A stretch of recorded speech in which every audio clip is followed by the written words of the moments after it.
What's up, South Florida? Let's get straight into it. Have you ever trusted someone so completely that the thought of their betrayal never even crossed your mind?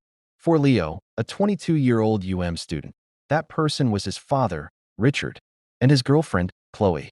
Leo walked into his father's South Beach high-rise expecting a surprise for Chloe, and he got one. Just not the one he wanted. He found them together. The sight didn't just break his heart, it shattered his entire moral compass.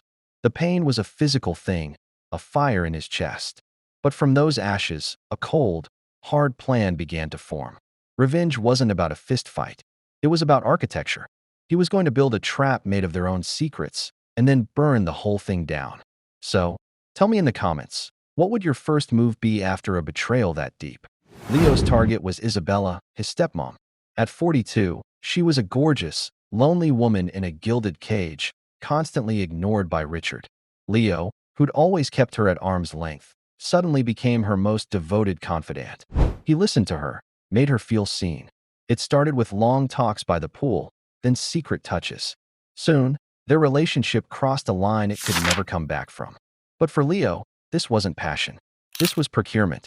Every clandestine meeting in the guest house, every whispered promise, was captured on a hidden camera he'd installed. He was collecting evidence. But this was just the first piece of the puzzle. He needed to corrupt the very foundation of the family. What do you think he does next to someone else in the house? Drop your guesses below. The foundation was Maria, Isabella's 19-year-old daughter. Sweet, impressionable Maria. Leo, playing the cool older stepbrother, introduced her to a new, wilder crowd. He subtly encouraged her exploration, her confusion. He didn't just facilitate her falling for another young woman. He orchestrated it, making sure she felt liberated and rebellious. And when she was emotionally vulnerable, he introduced the party favors, just a little something to take the edge off. It made her pliable, dependent. And Leo was there, the one person who understood her. He was systematically turning the family home into a house of cards, and he was almost ready to blow. Can you see the masterpiece of manipulation he's creating? Let me know your thoughts. Now for the kill shot. Leo needed a sin so profound it would obliterate everything. He helped a now substance-dependent Maria get help from the one person with endless money, his father, Richard. He set the scene, manipulated their vulnerabilities, and one night, in a haze of intoxication and twisted circumstance, Richard and Maria crossed a line from which there is no return. And through a hidden lens in the study, Leo captured it all. The final, damning piece of his revenge trilogy was in the can. He had the affair with the wife, the corruption of the daughter, and now the ultimate transgression from the patriarch himself. The stage was set for the grand finale. What day do you think he chooses to reveal it all? Comment your guesses. The family's annual 4th of July gala was in full swing. The house was packed, laughter filled the air, and fireworks were ready over the bay.